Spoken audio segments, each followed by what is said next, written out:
In the Lignite grade, we have the Shenandoah Valley Blue Devils, who lost to Minersville in Week 9. Joseph Carboys completed 8 passes for 69 yards for the Devils. You know what would spark this team and start an inferno? A win over rival Monoy area in Week 10. Speaking of the Golden Bears, they dropped down to the Lignite grade after a loss to the Marion Colts. Monoy area had a chance to win the game in the fourth quarter on their final possession, but Marion forced the turnover on downs.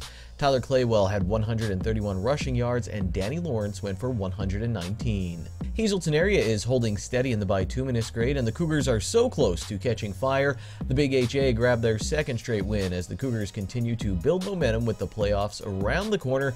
Damon Horton rushed for 106 yards against Coughlin, and that puts him over 1,000 for the season. Sparky Wolk was 13 of 18 for 172 passing yards. Kellen Warner and Matt Fisher picked up fumbles for Hazleton, and Jacob Hunsinger caught a touchdown and an interception.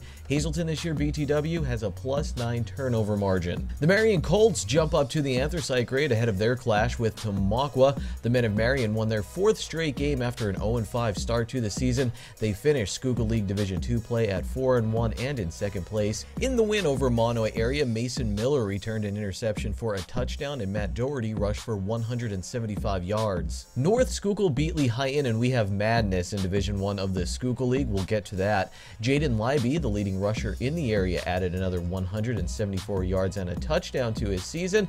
The Spartan defense had a safety and 3 interceptions. Tamaqua continues to top our scale, but they took a loss to Jim Thorpe. So here's the deal. Jim Thorpe lost to North Schuylkill, North Schuylkill lost to Tamaqua, and Tamaqua lost to Jim Thorpe. So when all is said and done, we may see the division title shared. The Olympians limited Tamaqua's ground game, but Braden Knobloch attacked through the air with 189 passing yards. Matt Kistler had 102 receiving yards. Tamaqua had the ball at the Olympians' 8-yard line, but were turned away with under 1 minute to go in the game.